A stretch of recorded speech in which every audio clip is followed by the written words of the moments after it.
น้ำเพียง 1,973,000 ลูกบาศก์เมตรจากความจุ 10,400,000 ลูกบาศก์เมตรคิดเป็น18.97%สามารถส่งน้ำเพื่อการอุปโภคบริโภคได้เพียงอย่างเดียวและอาจไม่เพียงพอในช่วงหน้าแล้งนี้จึงได้สั่งการให้ทางอำเภอทำการสำรวจครัวเรือนที่มีความจำเป็นเร่งด่วนในการใช้น้ำอุปโภคบริโภคเพื่อเตรียมความพร้อมในการให้ความช่วยเหลือด้วยการนำรถบรรทุกน้ำสะอาดไปแจกจ่ายบรรเทาความเดือดร้อนโดยขอให้ประชาชนในพื้นที่เสี่ยงเตรียมภาชนะกักเก็บน้ำให้พร้อมหากต้องการน้ำอุปโภคบริโภคสามารถแจ้งได้ที่ผู้ใหญ่บ้านผู้นำชุมชนหรือองค์กรปกครองส่วนท้องถิ่นในพื้นที่เพื่อประสานการช่วยเหลือพร้อมเร่งประชาสัมพันธ์สร้างความตระหนักให้ประชาชนช่วยกันใช้น้ำอย่างประหยัดและเกิดประโยชน์สูงสุดเพื่อให้ผ่านพ้นช่วงหน้าแล้งนี้ไปได้ธนวัฒน์ วงศ์วิริยะวณิช สวท.ประจวบคีรีขันธ์รายงานจบข่าวชโลธรจัญญาอ่านรับฟังข่าวครั้งต่อไปเวลา 11 นาฬิกาครับติดตามข่าวที่นำเสนอไปแล้วได้ที่ www.thainews.prd.go.th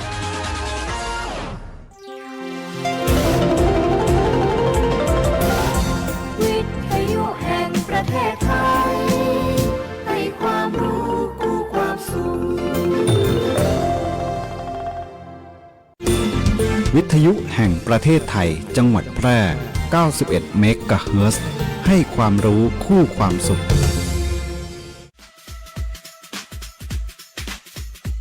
หากคุณมีปัญหาสายตาอยากได้แว่นสักอันหนึ่ง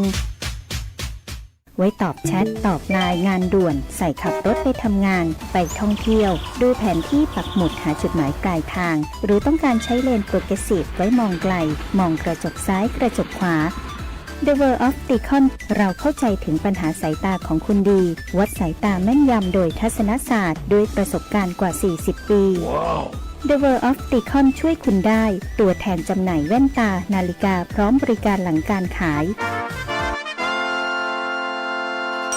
มาเลยที่ The World of Opticon มุมแยกกาดน้ำทองถนนภูเก็ตตำบลนาจักอำเภอเมืองแพร่จังหวัดแพร่โทร0819520545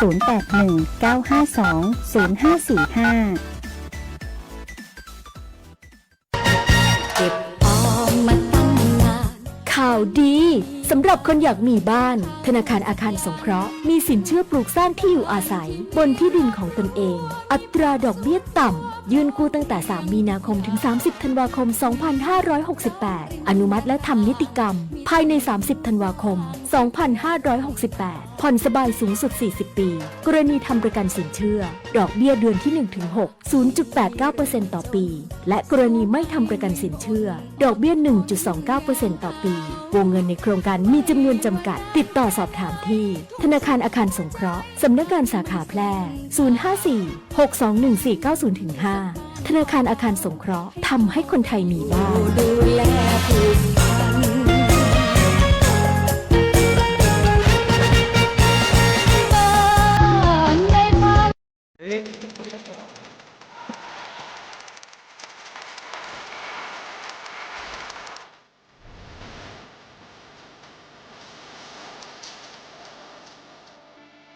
เก้ายางแก่สุดโทรมเสียหายพืชผลผลิตน้อยการยางแห่งประเทศไทยสนับสนุนปลูกแตนด้วยยางพันธุ์ดีไร่ละ 20,000 บาทและปลูกแตนด้วยพืชอื่นไร่ละ 12,000 บาทแค่เป็นเกษตรกรปีขึ้นทะเบียนกับกยท.มีส่วนบนพื้นที่ดินถูกกฎหมายเก้ายางอายุเกิน25 ปียื่นกำขอได้ตามสิทธิ์เลือกรูปแบบปลูกแตนทั้งปลูกยางพันธุ์ดีไม่ยืนต้นเศรษฐกิจหรือสวนยางยั่งยืนมีเงินทุนพร้อมช่วยเหลือติดต่อได้ที่054-069-605การยางแห่งประเทศไทยจังหวัดแพร่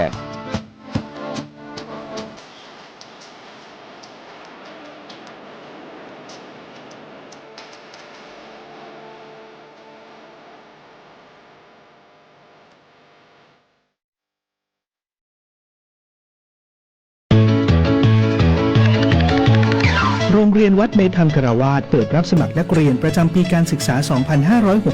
2569 ชั้นอนุบาล MEP และป .1 ห้องเรียน MEP SMP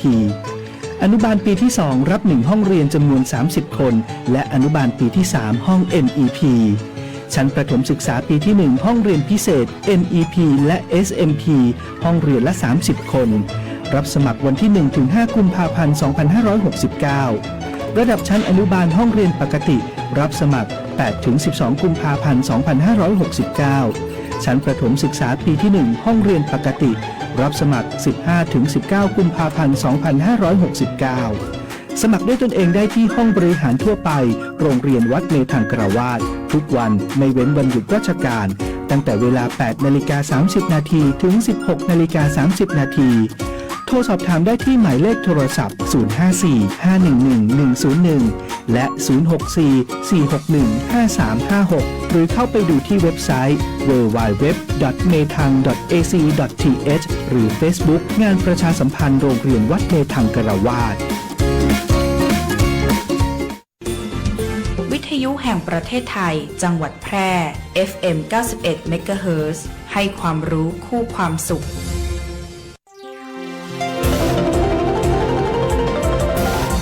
วิทยุแห่งประเทศไทยให้ความรู้คู่ความสุข ที่นี่สถานีวิทยุกระจายเสียงแห่งประเทศไทยจังหวัดแพร่ส่งกระจายเสียงด้วยระบบ FM สเตอริโอมัลติเพล็กซ์ความถี่ 91 เมกะเฮิรตซ์จากนี้ไปติดตามรับฟังรายการวิทยุคนเมืองแพร่ไปจนถึงเวลา 11 นาฬิกาค่ะ สถานีวิทยุกระจายเสียงแห่งประเทศไทยจังหวัดแพร่ร่วมกับชมรมวิทยุคนเมืองแพร่ขอเสนอรายการวิทยุคนเมืองแพร่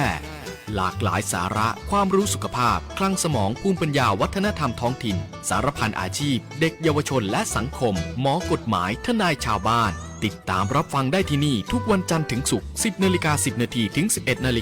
ทางสถานีวิทยุกระจายเสียงแห่งประเทศไทยจังหวัดแพร่ FM 91 เมกะเฮิรตซ์วิทยุคนเมืองแพร่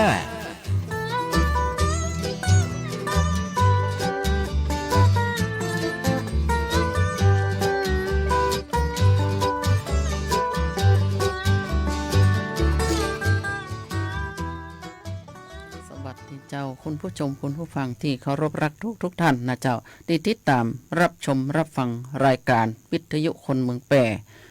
รายการวิทยุคนเมืองแปรออกอากาศตั้งแต่เวลา10 โมงกว่าถึง 11 โมงและตั้งแต่วันจันทร์ถึงวันศุกร์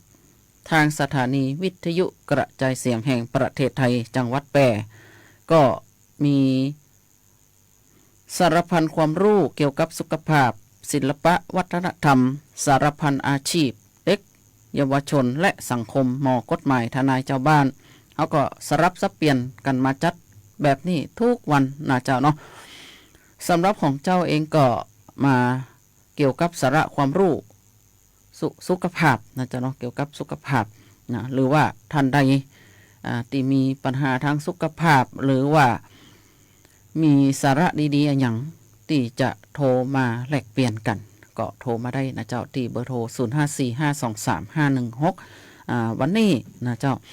จ้าก็มีหลายเรื่องจะมาเล่าให้กับทุกท่านได้รับฟังกันก็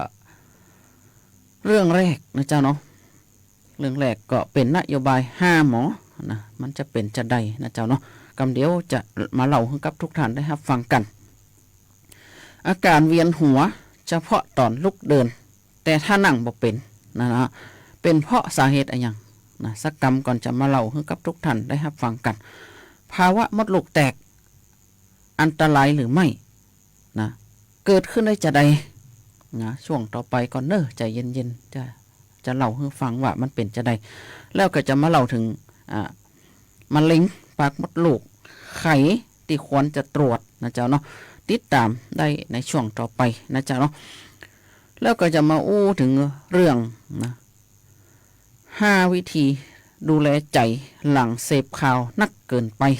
ทำจะได้นะเดี๋ยวก่อยๆจะมาอู้มาเล่าให้กับทุกท่านได้รับฟังกันเนาะเปิ้นบอกว่ากินให้ถูกเลี่ยงไขมันฟอกตับนะอันตรายมากแค่ไหนนะว่าไขมันฟอกตับนี่นะ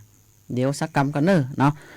แล้วก็ช่วงท้ายๆจะมาอู้ให้กับทุกท่านได้รับฟังกันว่าเรื่องเดินเร็วเนี่ย20 นาทีเนี่ยมีผลดีต่อสุขภาพของท่านอย่างไรกันนะเจ้าเนาะสำหรับวันนี้เจ้าก็มาพบปะกับทุกท่านในวันจันทร์ที่9 กุมภาพันธ์ 2569นะเจ้าเนาะก่อนจะมาฟังเรื่องอื่นก็ มาเกินกันสักกัมก่อนเนาะว่าทุกท่านเนี่ยเป็นจะได้กันพ่องเนาะสบายดีก่อนนะ แต่ว่านี่ทุกท่านทุกคนก็รุ่นกันอยู่ในใจนะเจ้าเนาะแต่วันนี้ทุกท่านทุกคนก็คงจะอิดจะอ่อนกันนะเจ้าเนาะรับพักผ่อนกันให้เพียงพอนะเจ้าเนาะกินอาหารให้ครบ5 หมู่นะเจ้าอากาศมันก็ร้อนนะช่วงนี้นะร้อนเมื่อคืนก็บ่ค่อยเย็นละนะเจ้าเนาะรักษาสุขภาพกันตัวเด้อนะเป็นห่วงเป็นใยทุกท่านนะจากรายการวิทยุคนเมืองแปะของเฮานะเจ้าเนาะแล้วก็โดยเฉพาะกลุ่มบอบบางนะเจ้าเนาะกลุ่มบอบบางเนี่ยช่วงเนี้ยฝุ่น PM 2.5 เนี่ยมันเยอะนะเจ้าเนาะบอดี้เผากันเนาะถ้าหากว่าท่านเผาเนี่ยก็เหมือนท่านทำร้ายตัวท่านเองนะเจ้าเนาะเพราะว่าฝุ่น PM 2.5 เนี่ยมันมีขนาดเล็กนะมันเข้าไปสู่ร่างกายของท่านนะอย่างคือท่านเจ็บป่วยหลายโรคนะเจ้าเนาะเจ็บป่วยหลายโรคแต่เลยออกบ้านไปไหนท่านก็ใส่หน้ากากอนามัยเด้อเพราะว่า มันป้องกันหลายโรคเนาะมาเดียวนี่โอ้ยโรคมันเยอะนะ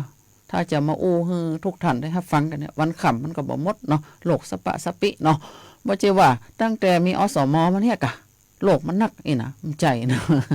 มันไม่ใช่ใจนะอสมนี่คือคัดกรองนะคัดกรองนะป้องกันนะฮะเปิ้นบอกว่ามันอสมเนี่ยคัดกรองเจอกับป้องกันให้ก่อนมันเหมือนกับทหารนี่ก็ป้องกันฆ่าศึกบ่ให้เข้ามาในประเทศไทยเฮาอสมก็ใจนะคัดกรองนะป้องกันดีกว่าท่านเป็นแล้วก็มารักษานะเป็นแล้วมารักษาเนี่ยมันรักษายากนะกว่าจะรักษาได้กว่าจะฟื้นฟูสุขภาพร่างกายของท่านได้เนาะมันก็บ่ค่อยปกติแล้วเนาะของอย่างสมมติว่าแก้วเนี่ยมันแตกไปแล้วเนาะเอามาต่อกันเอามาติดกันเนี่ยมันก็มีรอยอยู่หั่นนะเพราะฉะนั้นป้องกันเนาะป้องกันไว้ให้ก่อนนะเฮาฮู้แล้วว่าสิ่งเนี้ยมันบ่ได้กินนะกินแล้วมันจะเป็นอันตรายต่อสุขภาพจะได้นะทุกท่านทั่วประเทศไทยเฮาเนี่ยอสมของเฮาเนี่ยมีทั่วประเทศไทย1,500,000 กว่าคนเนี่ยเปิ้นพร้อมที่จะไปแนะนำสุขภาพไปแนะนำให้ความรู้กับทุกท่านเพื่อเฝ้าระวังป้องกันอันตรายนะเจ้าเนาะออกบ้านก็ใส่หน้ากากอนามัยเหียนะยุบจับอะไรอย่างมาท่านจะไปคิดว่าเฮายุบอันนั้นน่ะมันสะอาดมันบ่มีเชื้อโรคนะเต้าหัวเข็มมุดหนึ่งเนี่ยนะมีเชื้อโรคเป็นล้านๆตัวนะเพราะฉะนั้นไปยุบไปจับอะไรอย่างมาก็จังท่านก็ต้องล้างมือเนี่ยนะท่านไปยุบอันนั้นมาปุ๊บท่านเอามากำนะเอามายุบจับตรงโน้นตรงนี้ในร่างกายของท่านเนี่ยเผลอๆเนาะยุบจับของเข้าปากก็จะนำเชื้อโรคเข้าร่างกายของท่านนะเพราะฉะนั้นไปยุบจับอะไรอย่างที่ไหนก็ล้างมือเหียก่อนโดยสบู่ให้สะอาดหรือล้างแอลกอฮอล์นะเจ้าเนาะกลิ่นห้อนจ้อนกลางอย่างใจได้นะเจ้าเนาะ ท่านจะออกบ้านเนี่ยเหลียวพอสักน้อยเนาะเหลียวพอสักน้อยว่าเฮาได้ปิดไฟไว้ก่อนนะเจ้าเนาะแต่เจ้าเนี่ยเฮาหุงข้าวนะเฮาทอดมาหุงข้าวเตารีดหรือยังนะเพื่ออะไรอย่างนะเพื่อป้องกันไฟไหม้ใต้ลามนะเพราะว่าช่วงประเดี๋ยวนี้อากาศมันแห้งมันแรงลมมันแห้งนะลมมันแห้งมันจะทำให้เกิดเชื้อเพลิงได้ง่ายนะเจ้าเนาะยิ่งท่านใดเนี่ยตีเผาขยะไว้เนี่ยเนาะถ้าหากว่าท่านประดับเนี่ยมันก็จะเป่าปิวไปติดวัสดุที่เป็นเชื้อเพลิงนะจะยากให้ไฟไหม้ใต้ลามได้ง่ายๆนะบ้านใครตีใส่ไฟเก่าพอจะมีสตางค์ก็เปลี่ยนได้ก็เปลี่ยนเฮียนะเจ้าเนาะ เจ้าเขาก็จะมาอู้ถึงเรื่องแรกของเขาเนี่ยที่เจ้าจะมาอู้เนี่ยก็เกี่ยวกับนโยบาย5 หมอนะเปิ้นบอกว่านโยบาย5 หมอยกระดับการดูแลสุขภาพของประชาชนก็คือหมอคนที่1นะเจ้าเนาะเปิ้นบอกว่ามี5 หมอนะหมอคนที่1คือไขหมอคนที่1ก็คืออสมเป็นหมอประจำบ้านคัดกรองสุขภาพเบื้องต้นและส่งต่อข้อมูลนะส่งต่อข้อมูลไขนะเจ้าเนาะอสมเนี่ยไปคัดกรองแล้วปุ๊บเนี่ยว่าท่านเนี่ยมีกลุ่มเป็นกลุ่มเสี่ยงนะเสี่ยงอะไรยังเสี่ยงน้ำตาลเสี่ยงความดันเนาะเปิ่นไปเจาะปลายนิ้วนะโอ้น้ำตาลปลายนิ้วดังยังได้ตัวอีนะ แต่ถ้าน้ำตาลในเส้นเลือดนู้มันจะนักกว่านี้แฮมนะเปิ้นก็จะเอาข้อมูลเนี่ยไปส่งให้คุณหมอนะคุณหมอก็จะประสานต่อนะประสานต่อมาหาอสมว่าอสมคนเนี้ยนะท่านไปคัดกรองไขม้าน้ำตาลเขานักนะความดันเขาก็เสี่ยงนะห้องเขามาน้อยเนอเจิญเขามากำนะเจิญเขามาปรับเปลี่ยนพฤติกรรมน้อยอย่างนี้นะเจ้าเนาะเปิ้นบอกว่าการดูแลแนะนำให้คนในชุมชนในการลดละเลิกปัจจัยเสี่ยงนะอสมนี่ก็มีหน้าที่แจ้งข่าวร้ายกระจายข่าวดีชี้บริการนะประสานงานด้านสาธารณสุขนะกับประชาชนในชุมชนในเขตที่ตัวเองดูแลเพื่อสุขภาพของใครเพื่อสุขภาพของตัวอสมเองและของท่านเองนะเจ้าเนาะแนะนำให้ประชาชนลดละเลิกนะบุหรี่เหล้านะลดหวานมันเค็มนะอสมก็ต้องเป็นตัวอย่างก่อนนะจ๊ะเนาะไปว่าไปแนะนำคนอื่นปุ๊บนะตัวเองนี่ปตแจ้งมานี่เอาของหวานเข้าปากของหวานเข้าปากเอาของกินของเค็มนะกินของเผ็ดนะอันเนี้ยคำว่าของเผ็ดเนี่ยมันจะไปเกี่ยวอย่างกับโรคความดันไขมันความเผ็ดเนี่ยมันไปกลบเกลื่อนนะหวานมันนะเค็มอยู่ในหันหมดมันจะครบรสนะถ้าหากว่าท่านได้กินหวานกินมันกินเค็มเนี่ยความเผ็ดนะมันไปกลบเกลื่อนนะจริงๆแล้วมันได้ทุกอย่างอยู่ในหันนะเจ้าเนาะเพราะฉะนั้นท่านก็ต้องลดหวานมันเค็มเพื่อสุขภาพของท่านนะเจ้าเนาะ บางท่านบางคนก็อย่างว่านะเนาะอากาศมันร้อนนะอากาศมันร้อนปุ๊บนะติวมาเป็นแก้วแล้วมีอยู่ในหันหวานมัน ทุกอย่างบางคนบอกว่าถ้าบ่ได้กินหวานเนี่ยนะรู้สึกว่ามันง่วงมันเพลียเนาะกินหวานขึ้นปุ๊บเนี่ยความหวานจากน้ำตาลเนี่ยมันไปกระตุ้นกระตุ้นประสาทของเขาตาแจ้งนี่นะเจ้าเนาะหมอคนที่สองเป็นไผนะหมอที่คนที่สองก็คือรพสตนะเปิดให้การบริการด้านการแพทย์สาธารณสุขนะเจ้าเนาะอย่างเจ้าเนี่ยมีอยู่ช่วงหนึ่งเนาะตัวเก่าคัดกรองตัวเก่าไปละน้ำตาลสีถาจะนักน้อยจะลิบขึ้นร้อยอันนี้ก็หมอของรพสตเนี่ยก็พาเจ้าไปเข้าคลอดนะ5 คลอดอบรมไปปรับเปลี่ยนพฤติกรรมเพื่อให้น้ำตาลลงนะเจ้าเนาะอสมก็ต้องเนี่ยก่อนเนาะเพราะมันเป็นตัวอย่างเนาะ เชื่อมต่อข้อมูลสุขภาพระหว่างหมอคนที่1และหมอคนที่3นะเจ้าเนาะอย่างสมมติว่าเกิดไข้เลือดออกเนาะเกิดไข้เลือดออกนะในพื้นที่หมอคนที่3เนี่ยหมอในโรงพยาบาลเนี่ยเปิ่นก็จะส่งข้อมูลมาหาหมอรพสตหมอรพสตก็เชื่อมนะเปิ่นก็เชื่อมไปหาหมอคนที่1ไปดูพื้นที่ตัวเนี่ยนะพื้นที่ของนายกเนี่ยนะมีการเกิดระบาดโรคไข้เลือดออกนะสมมติเนาะหมอคนที่1ก็อสมเนี่ยก็ต้องไปกำจัดลูกน้ำยุงลายนะเจ้าเนาะแล้วหมอรพสตเนี่ยก็จะไปพ่นสารเคมีนะเพื่อกำจัดลูกน้ำยุงลายนะเพราะฉะนั้นอสมเนี่ยเป็นหมอคนที่1เนี่ยหมออสมคนเนี้ยจะต้องไปไปรณรงค์ให้พี่น้องประชาชนเนี่ยช่วยกันกำจัดลูกน้ำยุงลายในบ้านเหตุก่อนถ้าสมมุติว่าเฮาบ่คว่ำกะโลงกะลาหรือว่าบ่ตัดวัชพืชของเฮาที่ว่าอยู่ในบ้านเฮาเนี่ยหมออนามัยเนี่ยก็บ่สามารถจะไปกำจัดยุงลายตัวแก่ให้ได้เนี่ยเจ้าเนาะเพราะว่ายุงลายไข่ยุงลายเนี่ยลูกน้ำยุงลายเนี่ยเนาะคว่ำเฮาต้องไปคว่ำไปรณรงค์โดยเฉพาะอสมของเฮาเนี่ยอย่างสมมุติว่าคนหนึ่งเนี่ยดูแล9 หลัง10 หลังเนาะอย่างเจ้านี่48 หลัง48 ครัวเรือนเนี่ยในโซนของเจ้าเนี่ยนะก็ต้องไปรณรงค์ให้ก่อนเนาะสมาร์ทเนาะอสมของเฮาเนี่ยก็ปึ่งปาอาศัยพ่อแม่พี่น้องประชาชนนะเจ้าเนาะคือเฮาไปรณรงค์เป็นตัวอย่างเปิ้นก็ว่าน้ำปึ่งเหือเสือปึ่งป่าจักกาปึ่งก็ไม่นะเจ้าเนาะคนอยากไล่ก็ปึ่งคนลำคนรวยก็ต้องปึ่งคนจนเหมือนกันนะเพราะว่าคนรวยเนี่ย เขาทำงานใจสมองนะเขาบ่มีแหงจะไปแยกกันนักๆนะเพราะฉะนั้นเฮารณรงค์ไปเป็นตัวอย่างให้กับพี่น้องประชาชนว่าเฮาต้องความนะเฮาปฏิบัติเนี่ย5 ป 1 ขอเนี่ยปที่1ปิดภาชนะให้สนิทเนี่ยปที่2ก็เปลี่ยนน้ำมันนะปที่3ก็ปล่อยปลา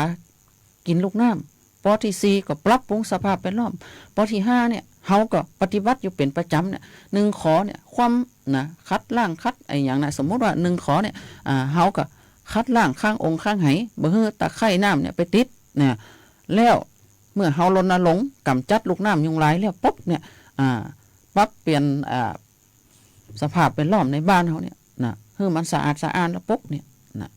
แล้วหมอรพสตปุ๊บเนี่ยเปิ้นก็จะเอาเครื่องพ่นไปพ่นกำจัดลูกน้ำยุงลายไปพ่นกำจัดยุงลายตัวแก่นะยุงลายตัวแก่เนี่ยเฮาพ่นตรงนี้มันก็บินไปตรงพุ่นเนาะแมลงมาอื่นเหลือเก่าครับถ้า แหงเหลือเก่ากันนะเจ้าเนาะเพราะฉะนั้นเฮาก็ต้องช่วยกันนะเจ้าเนาะช่วยกันนะ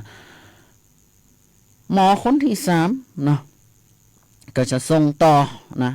คือคำปรึกษารับส่งต่อสนับสนุนพัฒนาศักยภาพหมอคนที่1และหมอคนที่2นะ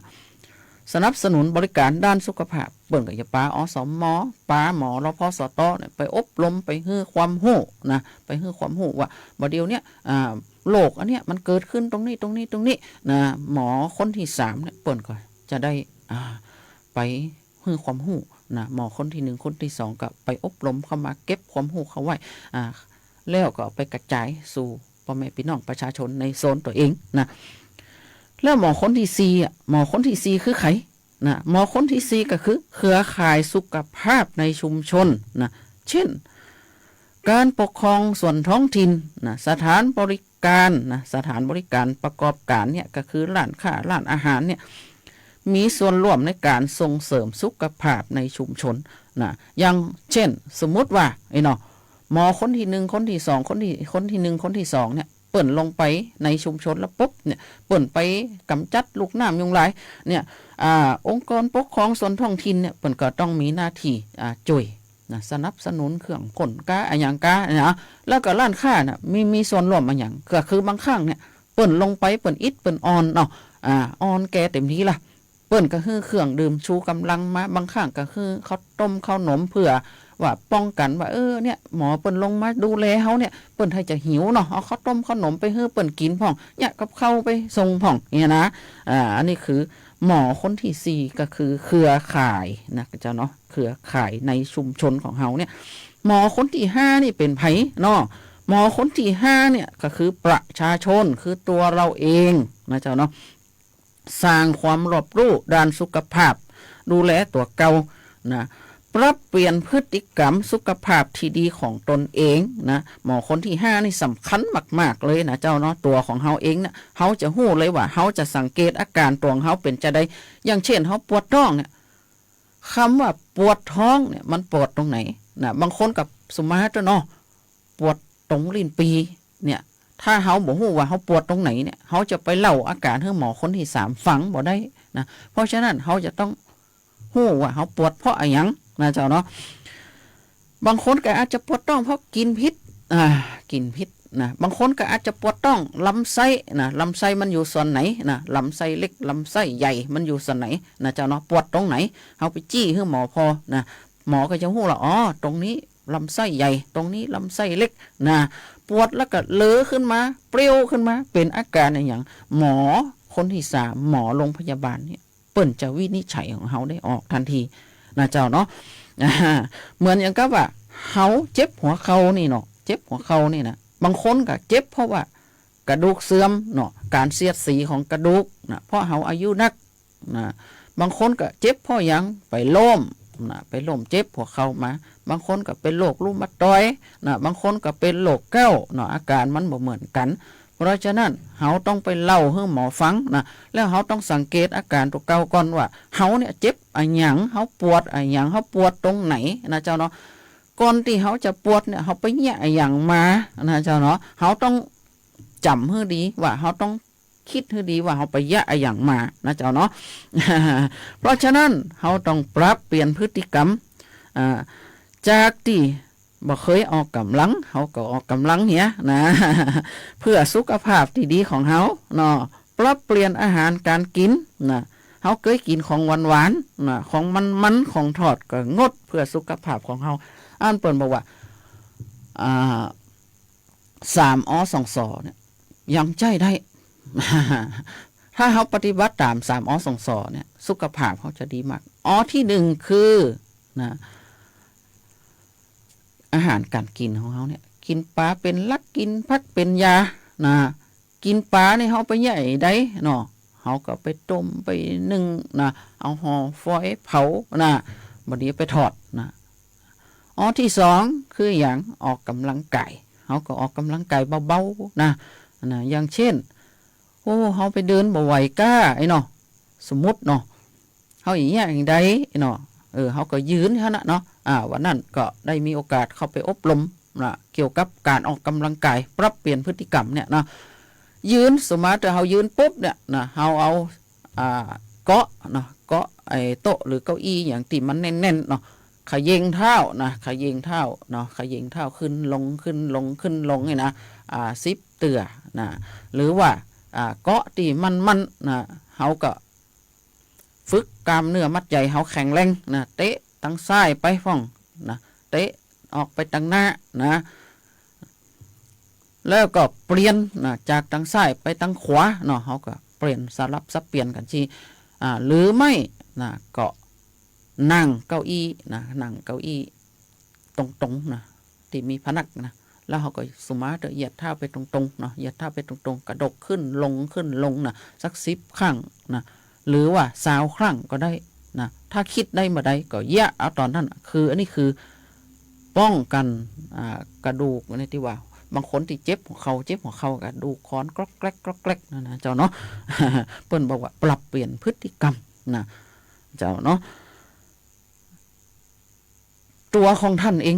นะเจ้าเนาะท่านต้องรักษาสุขภาพตัวของท่านเองนะเจ้าเนาะอาหารการกินของทุกอย่างเฮาเอาเข้าไปแล้วมันเอาออกยากนะสะสมนะเฮากินตั้งแต่น้อยไปสะสมอยู่ที่ไหนสะสมในร่างกายของเฮา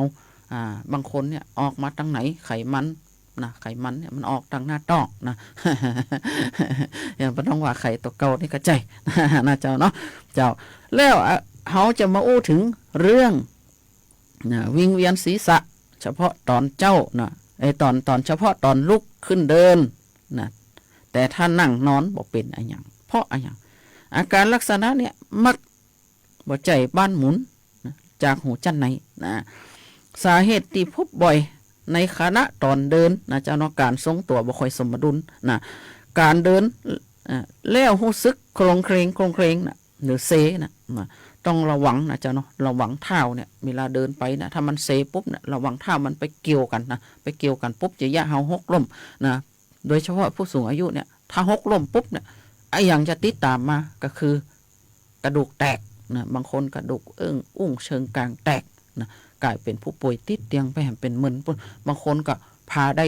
ก็ลุกขึ้นได้เลี้ยวหน่อยแต่บางคนนะพามาได้นะเพราะเกล็ดเลือดต่ำนะก็ต้องนอนรักษาโรงพยาบาลแห่งเป็นมึนหลังจากที่หายแล้วนะเจ้าเนาะนะหายแล้วเนี่ยท่านจะมีความรู้สึกว่าเท้าของท่านบ่เท่ากันนะจะเดินเอียงแล้วก็ต่ำสูงมันบ่เท่ากันเนาะนะ6 เดือนแรกเป็น6 เดือนนาทีทองถ้าผู้ป่วยล้มนะตาวขาหักนะเป็น6 เดือนนาทีทองตีท่านต้องฟื้นฟูให้เร็วทำอันเนี้ยจ้านะเจ้าเนาะจ้านะการนอนแล้วมันปกตินะบางครั้งบางทีเนี่ยเฮาลุกขึ้นเดินเนี่ยเมานะบางคนนอนว่าปกตินะเกิดจากสาเหตุเกิดจากอะไรอย่างนะเจ้าเนาะบางครั้งก็เกิดจากการประสานงานของตาสมองกล้ามเนื้อระบบทรงตัวบดดีความดันโลหิตตกเวลาเปลี่ยนอิสริยาบถนะบางคนเนี่ยโอ้เมาหัวบุ่นนะลุกขึ้นเร็วเกินนะต้องนั่งพักนะนั่งพักแล้วเวลาถ้ามันดีแล้วก่อยๆนะเจ้าเนาะก่อยๆนะก่อยจะลุกก็เราต้องรอก่อนนะเจ้าเนาะพบได้ในคนที่พักผ่อนน้อยขาดน้ำหรือกินยาบางชนิดนะบางคน นั่งก้มมันเมินนะบางคนก็เครียดนะท่านต้องดูแลสุขภาพท่านนะเจ้าเนาะเจ้าช่วงนี้เขาไปเบรกกันเดี๋ยวจะมาอู้ถึงเรื่องภาวะมดลูกแตกอันตรายหรือไม่นะเจ้าเนาะ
ชัดเจนกับเรื่องง่ายๆที่คุณต้องรู้ประกันภัยพรบคุ้มครองค่ารักษาพยาบาลเบื้องต้นถึงผู้ขับและผู้โดยสารเมื่อเกิดอุบัติเหตุบนท้องถนนชัวร์ได้มากกว่ากับประกันภัยรถภาคสมัครใจครอบคลุมความเสียหายต่อตัวรถความรับผิดชอบต่อบุคคลภายนอกมีหลายระดับความคุ้มครองที่เลือกคือเหมาะกับคุณบ่ได้ลืม3เช็คก่อนออกเดินทางเช็คสภาพรถให้มั่นใจเช็คสภาพคนให้พร้อมและเช็ควันหมดอายุของประกันภัยทุกการขับขี่ชัดเช็คชัวร์ไปด้วยกันคปภ.คุ้มครองผู้ทำประกันภัยคุ้มครองคุณผู้ว่าราชการจังหวัดแพร่ประกาศเจตนารมณ์ให้จังหวัดแพร่เป็นจังหวัดที่ใสสะอาดสุจริตโปร่งใสตรวจสอบได้ผู้บริหารและเจ้าหน้าที่ของรัฐทุกคนในจังหวัดแพร่ต้องพร้อมใจกันปฏิบัติหน้าที่ด้วยความเป็นธรรมดำรงตนเป็นแบบอย่างที่ดีไม่รับของขวัญของกำนันและไม่เรียกรับผลประโยชน์ทุกชนิดจากการปฏิบัติหน้าที่สุจริตโปร่งใสจังหวัดแพร่ใสสะอาดงดรับงดให้ No gift policy.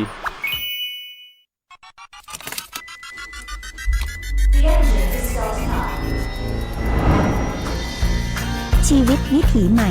ขับขี่อย่างปลอดภัยไร้อุบัติเหตุด้วยความปรารถนาดีจากสถานี วิทยุกระจายเสียงแห่งประเทศไทยจังหวัดแพร่ FM 91 เมกะเฮิรตซ์ เจ้าเข้ามาสู่ช่วงที่2ของรายการวิทยุคนเมืองแปลของเฮานะเจ้าเนาะเฮามาอู้ถึงภาวะมดลูกแตกเนี่ย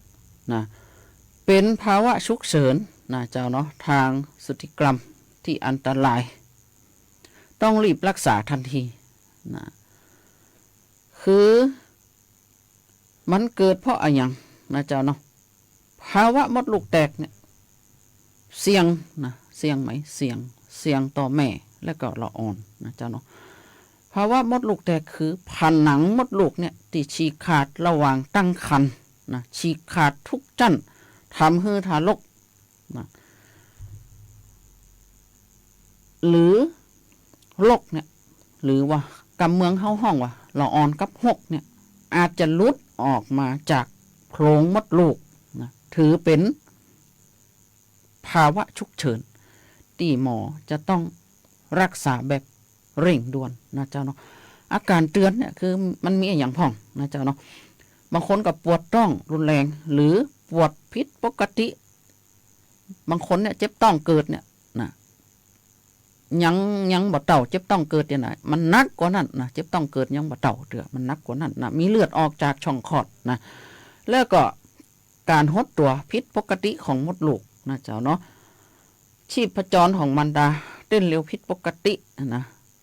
ลืมอันกับเต้นจ้าลงนะเจ้าเนาะความดันโลหิตต่ำนะหรือว่าอาจจะเกิดภาวะช็อกนะถ้าหากว่าท่านบ่รีบรักษานะเจ้าเนาะสาเหตุมาจากอะไรอย่างนะเจ้าเนาะบางคนก็เคยผ่าตัด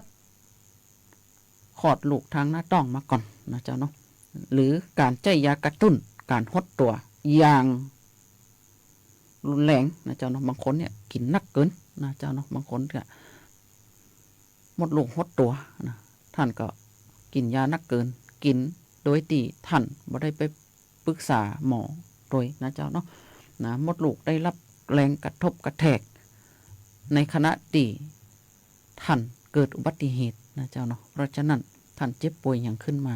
ท่านก็ควรจะไปปะหมอปะแพทย์บอดีวินิจฉัยตัวเก่าเองนะถ้าหากว่าท่านคิดเอาเองเนาะท่านจะได้แหมโรคหนึ่งแถมมานะเจ้าเนาะบางคนเนี่ยปวดต้องรุนแรงเฮาถ้าจะเป็นอันนี้เฮาถ้าจะเป็นอันนั้นนะวินิจฉัยเองคิดเองไปซื้อยามากินเองนะกินเองแล้วปุ๊บเนี่ยมันเกิดผลเสียผลดีจะได้มันหายแต่มันอาจจะฝากรอยเท้าไว้นะเมื่อฝากรอยเท้าไว้แล้วนะแหมน้อยนะเกิดอะไรนะเกิดภาวะเจื้อดื้อยานะภาวะดื้อยานะภาวะดื้อยาปุ๊บเนี่ยการรักษาภาวะดื้อยาเนี่ยมันแปลงมากนะภาวะดื้อยาเนี่ยยาที่มารักษาเนี่ยเข็มละ100,000 บาทแล้วเกิดเปิ้นให้เฮารักษาหนึ่งเดือนหรือ1 ปีเนี่ยนะฉีดทุกวันวันละ1 เข็มวันละแสนเนี่ยนะเพราะฉะนั้นยาซื้อยามากินเองนะเจ็บป่วยไปหาหมอถ้าเล็กน้อยควรจะดื่มน้ำเยอะๆนะเจ้าเนาะบางโรคเนี่ยบ่ควรจะใช้ยาก็ได้นะเจ้าเนาะอย่างเช่นเฮาคลั่นเนื้อคันตัวเล็กน้อยเนี่ยเฮาดื่มน้ำเยอะๆแล้วก็รับพักผ่อนให้เพียงพอออกกำลังกายนะเจ้าเนาะเฮาจะคิดว่าโอ้ยเจ็บเนื้อคันตัวนิดหน่อยเนี่ยสบายมากกินยาเดี๋ยวก็หายอันนี้คือคิดผิดนะเจ้าเนาะคือเฮากินแล้วปุ๊บเนี่ยมันไปสะสมในร่างกายของเฮานะทำน้อยมันเกิดภาวะเชื้อดื้อยานะเจ้าเนาะ แล้วเฮาก็จะมาอู้ถึงเรื่องมะเร็งปากมดลูกนะมะเร็งปากมดลูกเนี่ยไขควรจะตรวจคัดกรองมะเร็งปากมดลูกพ่องนะโดยเฉพาะผู้หญิงอายุที่มี35 ปีขึ้นไปนะเจ้าเนาะที่ผ่านการมีเพศสัมพันธ์นะหรือเปลี่ยนคู่นอนหลายคนนะมีเพศสัมพันธ์ตอนอายุน้อยนะคนที่เคยติดเชื้อทางเพศสัมพันธ์เช่นกามโรคนะคนที่บ่เคยตรวจคัดกรองมะเร็งปากมดลูกเลยนะเจ้าเนาะคนที่มีเชื้อ SIV หรือ เอดส์นะเจ้าเนาะคนที่สูบบุหรี่หรือเกี่ยวยาเส้นเป็นประจำนะเจ้าเนาะบุหรี่เขาห้องว่าควันบุหรี่มือที่3ก็สำคัญนะเจ้าเนาะอย่างเช่นเฮาบ่สูบเนาะบ่สูบแต่คนอื่นสูบเฮาได้กลิ่นเฮานี่แหละจะได้รับผลกระทบเยอะที่สุดนะเจ้าเนาะมะเร็งปากมดลูกสามารถรักษาหายขาดได้นะระยะติดเชื้อเนี่ย HPV นะก่อนเป็นมะเร็งเนี่ยสามารถรักษาป้องกันก่อนเป็นมะเร็งได้นะระยะเป็นมะเร็งหากยังบ่ลุกลามมีโอกาสรักษาให้หายขาดได้สมัยก่อนเนี่ยเปิ้นจะว่าใครเป็นมะเร็งปุ๊บเนี่ยคนเฒ่าคนแก่เปิ้นจะบอกว่าอีน้องขยากินหยังก็กินเตอะนะเปิ้นจะคิดว่าบ่มื้อน่ะก็ต้องตายนะแต่ก่อนเนี่ยวงการแพทย์บ่ค่อยเจริญบ่ค่อยพัฒนานะหมอก็ยังบ่เก่งแต่เดี๋ยวนี้ทั้งยาก็ดีหมอก็เก่งนะเพราะฉะนั้นการที่เขาไปตรวจก่อนเนี่ยเจอก่อนรักษาก่อนเนี่ยหายขาดก่อนเนี่ยดีนะท่านจะไปคิดว่าโอ้ยไปค้นหาโรคนะบางคนบอกว่าไปค้นหาโรคเนี่ยยังบ่เป็นก็ดีแล้วนะอันจริงๆแล้วที่คนไหนที่ค้นหานะค้นหาโรคในตัวเองเนี่ยนะเป็นก็รักษาไปนะเป็นก็กินยาไปบางโรคก็หายขาดนะเจ้าเนาะแล้วโรคที่บ่ติดต่อเรื้อรังเนี่ยมันจะบ่หายขาดอย่างเช่นความดันเบาหวานมันบ่หายขาดเนาะ มะเร็งระยะลุกลามนะรักษาได้นะต้องตรวจติดตามอย่างใกล้ชิดนะเจ้าเนาะบางคนเนี่ย ไปรักษามะเร็งเนาะผ่าตัดฉายแสงคีโมครบปุ๊บนะบางคนก็ฝังแหล่นะเจ้าเนาะฝังแหล่เมื่อฝังแหล่คีโมฉายแสงอย่างเรียบร้อยแล้วปุ๊บเนี่ยหมอจะติดตามว่า2 เดือนมาตรวจเด้อเขาก็ต้องไปตามหมอสั่งเนาะเปิ่นตรวจพอนะผ่านดีเนาะสะอาดละบ่มีอย่างเตื้อหมอนัดอีก3 เดือนนะก็3 เดือนก็ไปแหมนะเปิ่นบอก3 3 เดือนไปเขาก็ต้องไปแหมนะอย่าไปชะล่าใจนะเจ้าเนาะแล้วพอเขาหายดีหายเหมือนแล้วเปิ่นก็3 เดือนดีละต่อไปนัดปีนะก็ต้องตามเปิ่นเนาะอย่าไปชะล่าใจนะเจ้าเนาะอันนี้เป็นสิ่งที่ดีๆกับตัวของท่านเองนะเจ้าเนาะเมื่อเปิ่นบอกเขาจะได้เขาก็ต้องทำตามเปิ่นที่เปิ่นบอกนะเจ้าเนาะเขามาก็มาดูว่า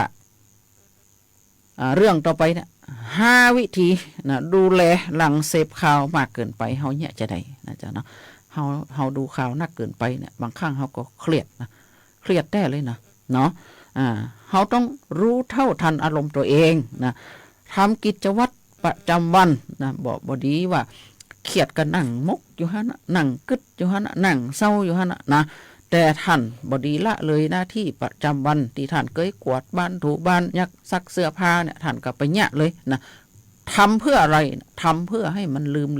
มถ้าท่านบ่แยะเนี่ยท่านก็ไปนั่งกึดเนาะเรื่องนี้มันเครียดนะท่านก็เครียดติ๊กๆนะสมองมันก็จะกึดวนเวียนนะพักผ่อนให้เพียงพอออกกำลังกายทำสมาธินะหลังจากที่ท่านสวดมนต์แล้วปุ๊บเนี่ยนะสวดไปบทไหนนะท่านก็สวดเสร็จแล้วท่านก็ทำสมาธินะทำสมาธิเจริญกรรมฐานภาวนานะจะเนาะ5 นาที10 นาทีก็ได้นะจิตใจเขาจะได้บ่ฟุ้งซ่านนะหลังจากที่เขาทำสมาธิกรรมฐานเรียบร้อยเนี่ยนะสมาธิ SKT ก็แหมรูปแบบหนึ่งนะเจ้าเนาะอันนี้แหมวันจันทร์หน้าเนาะจะมาเล่าให้กับทุกท่านฟังว่าสมาธิ SKT เนี่ยมันคืออะไรอย่างนะการทำสมาธิ SKT เนี่ยมันเป็นการขับสารพิษออกจากร่างกายนะแตกต่างกับสมาธิกรรมฐานนะอันนี้เพิ่นบอกว่าการที่เขาทำสมาธิ SKT เนี่ยนะเจ้าเนาะ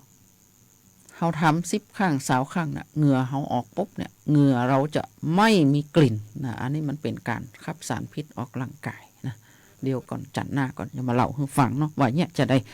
นะแล้วเขาลบความคิดเห็นหลากหลายนะจะไปฟังต่างข้างเดียวฮะนะไปเสพข่าวข้างเดียวนะ ต้องฟังหลายๆนะหลายๆตีนะเจ้าเนาะข้อมูลมันมาหลายตีนะกำจัดเวลาการติดตามข่าวของตัวเก่าจะไปพอนักเกินนะหากพบว่าอาการเครียดนะส่งผลต่อการดำเนินชีวิตเนี่ยนะเจ้าเนาะต้องปรึกษาหมอเฮียนะสายหรือสายด่วนสุขภาพจิตโทร1323นะเจ้าเนาะท่านต้องดูแลสุขภาพจิตของท่านนะเจ้าเนาะมันออกกำลังกายกินอาหารให้ครบ5 หมู่นะเจ้าเนาะแล้วก็สวดมนต์ภาวนานะเจ้าเนาะการสวดมนต์ภาวนาเนี่ยเฮาก็จะได้ฮู้ว่าจิตใจเฮาเป็นจังใดนะเฮาภาวนาไปปุ๊บเนี่ยจิตใจเฮาเนี่ยกำหนดเป็นจังใดนะเจ้าเนาะแล้วความสุขเนี่ยมันจะกลับเข้ามาการที่เฮานั่งสวดมนต์เจริญภาวนาแล้วเฮามีศีล5แล้วเฮาบอกว่าให้ไขบ่ใส่ร้ายป้ายสีไขนะอันนี้คือผลที่ติดตามมาก็คือสิ่งที่ดีๆเข้ามาหาตัวเฮา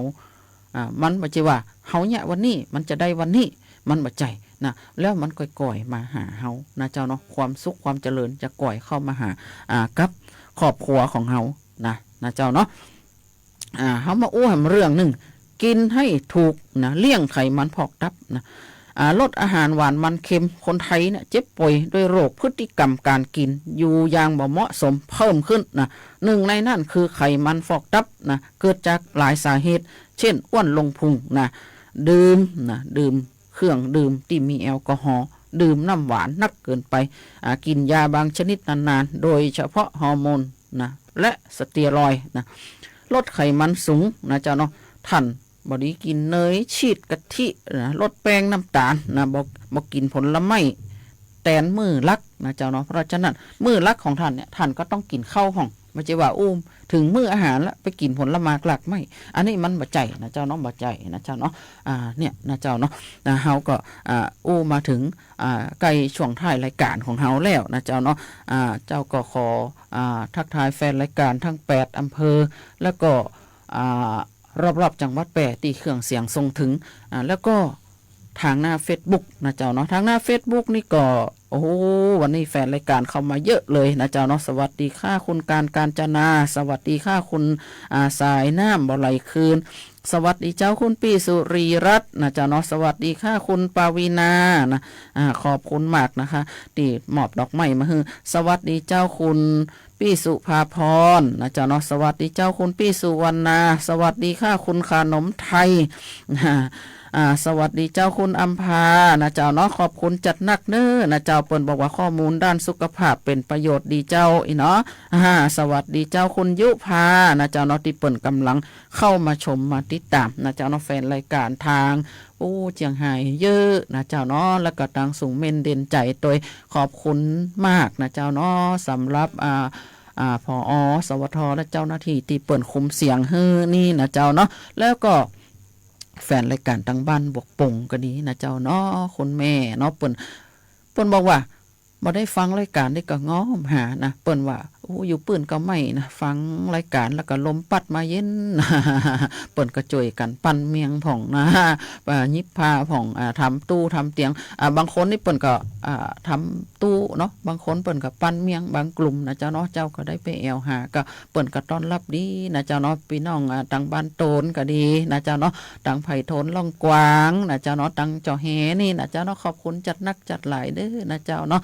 เจ้าก็จะได้นำรายการวิทยุคนเมืองเปจากลาท่านไปก่อนแล้วจะให้ทุกท่านนะรับฟังเพลงจนจบรายการของเฮานี่นะเจ้าสำหรับวันนี้ข้าเจ้ามายุรีกระใจก็ขอกล่าวคำว่าสวัสดีเจ้า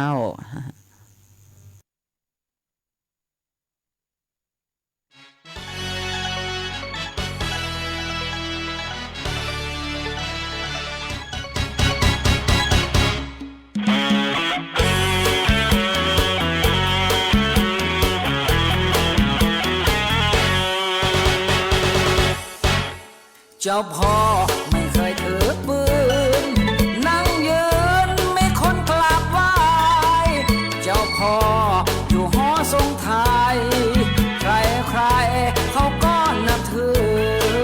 เจ้าพ่อชื่อเสียงเลื่องลือท่านคือเจ้าพ่อดาบ ลูกศิษย์ลูกหาขอไหว้ศาสตร์เจ้าพ่อลาบลำเจ้าพ่อดาบดำลูกหลานตั้งหลาย มาหาป่อโดยธุระอันใดเลย ก็มีคนเป็นล่ำลือกันว่าเจ้าพ่อดาบดำเนี่ยศักดิ์สิทธิ์บารมีสูง ขนาดห่อของเจ้าพ่อยังมีหังเพิ่งมาแปลงอยู่หังบะเละบะเล่นโหน้ำหวานถ้าจะหวานเนาะเจ้าพ่อ โอ้ปากเดี๋ยวนี้โอ้อย่างอี้ถือว่าดูหมินลบหลู่เจ้าป่อเพิงหังนี่มันบ่ใจเพิงธรรมดา มันเป็นทหารเจ้าป่อมันสวกไผเข้าใกล้บ่ได้นอกจากเจ้าป่อคนเดียวอันก็ขอสุมาแต่เจ้าพ่อจำไว้มันเป็นทหารเจ้าป่อ